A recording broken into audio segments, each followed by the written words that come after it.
então, muito boa tarde a todos. Já felicidades aqui aos novos estudantes de doutoramento, é para eles que me vou dirigir essencialmente. E peço desculpa que vou falar aqui um bocadinho rápido, porque queria mesmo apresentar-vos um vídeo que realizámos. O realizador está aqui atrás da máquina fotográfica, no âmbito de um projeto, e também para não alongar muito aqui a sessão, que já começámos tarde, vou avançar aqui rapidamente. Pronto, eu trabalho aqui um bocadinho em ecologia fluvial, principalmente relacionada com os peixes do rio. Nós temos uma diversidade significativa, tem ali um quadro com o número de espécies presentes, em termos nacionais, em termos do Rio Tejo. Chamar a atenção de que temos uma fatia importante de endemismos, ou seja, espécies que só existem ora na Península Ibérica, ora em Portugal, mas também já temos aqui uma fatia significativa de espécies exóticas, espécies não nativas, que são oriundas de outros ecossistemas. Dois exemplos, dois endemismos do Rio Tejo, aqui a lampreia do Nabão e a boga de boca arqueada de Lisboa, ou seja, valores naturais que apenas existem aqui. Sem dúvida que estes valores naturais têm vários fatores de ameaça, estão aqui elencados alguns, mas eu vou-me dedicar ao meu objeto de estudo, que é principalmente aqui a questão das espécies exóticas. Pronto, tem aqui uma listagem, uma lista cronológica das espécies exóticas que foram sendo introduzidas em Portugal e em que datas, desde introduções muito antigas, como a carpa, se calhar no século XVIII, a introduções mais recentes, que vou mostrar agora, e vejam que a escala de tempo aqui desta linha cronológica é menor. Aqui coisas como o siluro, a perca europeia, o pipão cinzento, são espécies mais introduzidas, mas com uma introdução mais recente. Porquê é que são introduzidas? Bom, vários motivos. Aqui nesta imagem de cima, do lado esquerdo, foi uma introdução do Estado, do Axigan, em 1952. São imagens do aeroporto de Lisboa, em que os tanques trouxeram Axigans dos Estados Unidos. Portanto, houve aqui uma introdução com o objetivo de fomentar a pesca desportiva. E é essencialmente essa razão, a questão da pesca lúdica e da pesca desportiva, a razão pela qual a maior parte das espécies dulce-aquícolas são introduzidas nos nossos rios, mas também como isco-vivo, como espécies ornamentais que depois fogem dos aquários, ou até como biocontrole. Mas naquele gráfico que tem ali em cima do lado direito, o que nós verificamos é que esta entrada de espécies é cada vez maior e temos atualmente uma média de uma nova espécie a entrar nos rios portugueses a cada ano. Até aqui é uma taxa de entrada muito significativa. E porque é que a questão das pescas, às vezes o problema é pescadores que vão buscar um determinado rio, seja em Portugal, seja noutro país, acham piada ao peixe, querem trazer o peixe para Portugal, num balde, numa geleira, conseguem fazer essa introdução. Muito do nosso trabalho é educação ambiental. Nas espécies exóticas, nós não devemos recolher plantas, peixes, seja o que for, de um lado e trazer para o outro. Podemos estar aqui a criar um foco de invasão. Bom, essas espécies exóticas, obviamente, têm impactos sobre a própria biodiversidade nativa, mas também ao nível, por exemplo, da predação, que é o caso do siluro que eu vou falar, mas também hibridação, por exemplo, aqui o alborno cruza com o escalo, que é uma espécie portuguesa, e sobre os serviços do ecossistema, porque, por exemplo, aqui a carpa é uma espécie fossadora, levanta sedimentos, e uma albufeira que podia ter água mais limpa tem água mais suja. Então isso também tem impactos aqui ao nível das utilizações humanas. Quando agora mais dedicado à questão dos predadores, espécies predadoras exóticas, e tem aqui elencado 5 espécies, a de cima é o Lúcio perca tem valor comercial, mas o siluro, aquele que está aqui em baixo, é um peixe que pode chegar quase aos 3 metros, bom, para já ainda não tem esse valor comercial. O problema é que as nossas espécies nativas, a nossa ictiofauna nativa, desenvolveu-se, evoluiu, sem a presença de grandes predadores. Então, até em termos de mecanismos de fuga, de evitar os predadores, não têm, portanto, são presas fáceis. Logo aqui, este impacto dos predadores exóticos é extremamente significativo. Bom, relativamente ao siluro, nós dedicamos ao estudo já há mais de 10 anos, sabemos como é que ele chegou cá, ele é oriundo mais da Europa de Leste, foi sendo introduzido em França, Itália, Espanha, e em cerca de 2006 deverá ter chegado aqui a Portugal. Atualmente tem esta distribuição, está em todo o Rio Tejo, já aparece no Douro.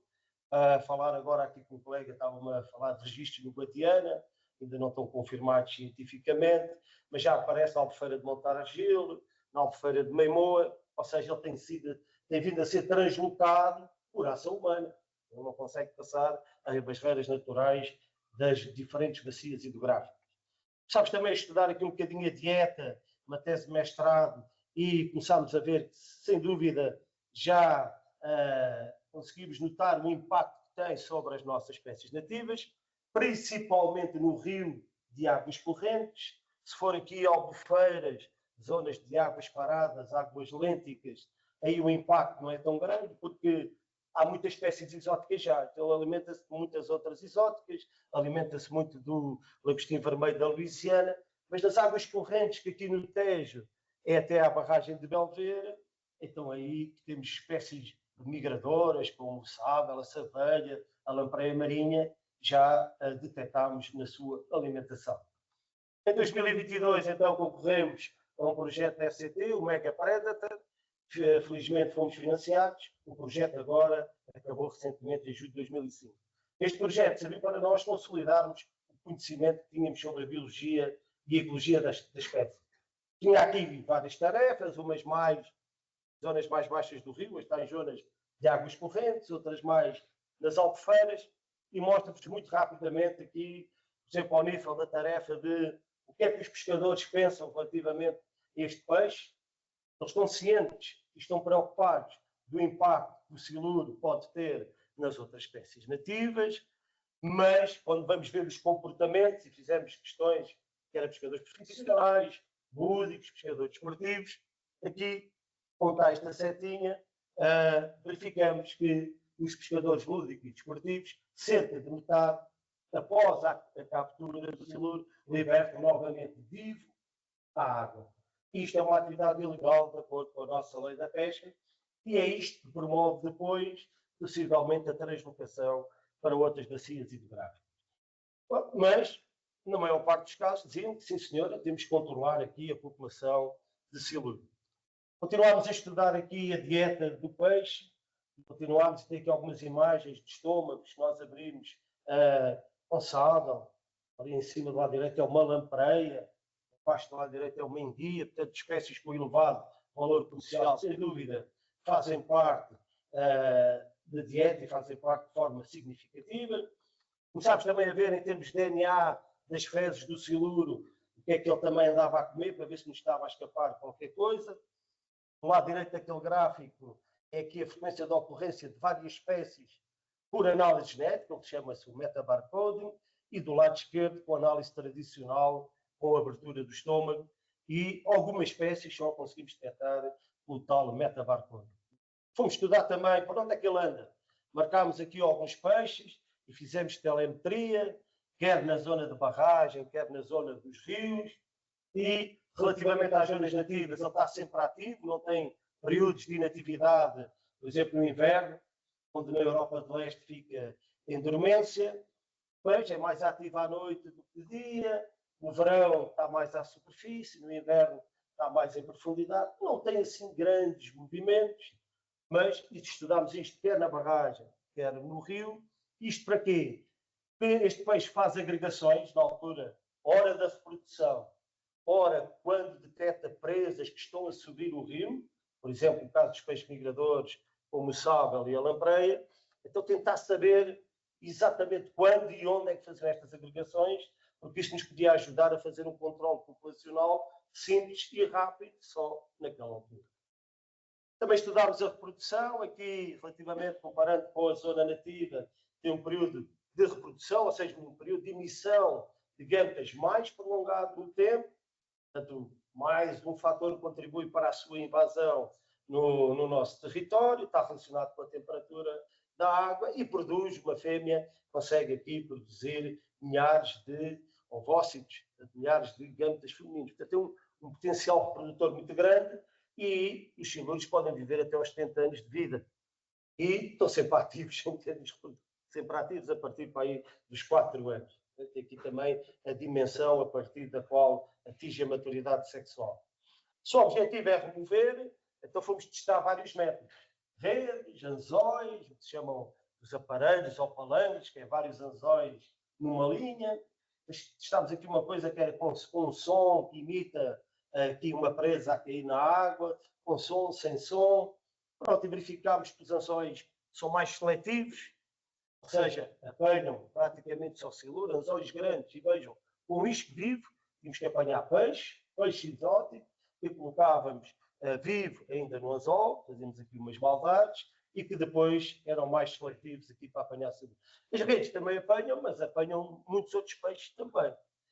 Então, isto temos que. O que é melhor? Uma coisa ou outra? Bom, por exemplo, isto vivo não é permitido usar, teríamos que ter aqui uma licença especial do Instituto de Conservação da Natureza e das Florestas. E também, em termos de operação com os anzóis, é um bocadinho mais complicado, até em termos de questões de segurança, face aos barcos muito reduzidos em tamanho dos pescadores profissionais em Portugal. Mas então, depois vamos transmitir tudo isto que descobrimos sobre o peixe aos pescadores profissionais e basicamente perguntávamos: vocês estão dispostos a ajudar-nos no controle populacional deste invasor? E todos diziam que sim, porquê?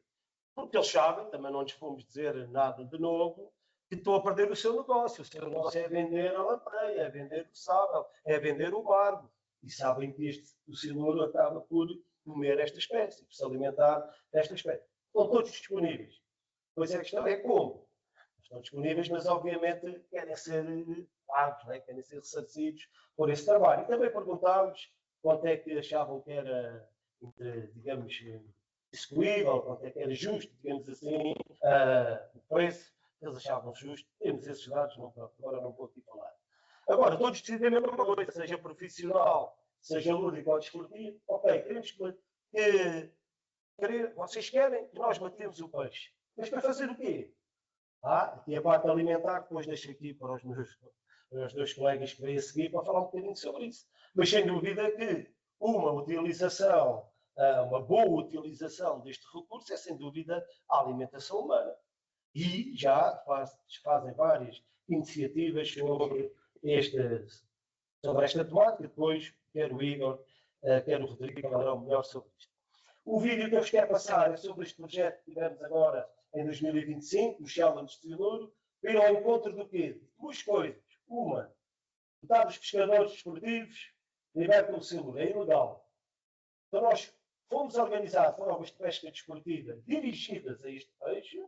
Quem capturasse mais siluro ganhava a prova, para fomentar esta chamada retenção, a não devolução à água do peixe. E dizer, pode haver competições, pode haver provas, a única diferença é que não se libertam este siluro e outras espécies exóticas, só se libertam as nativas. E as exóticas, o que é que fazemos? Segundo ponto, então vamos utilizá-lo aqui para a alimentação humana. Então tivemos aqui algumas sessões após a prova de degustação.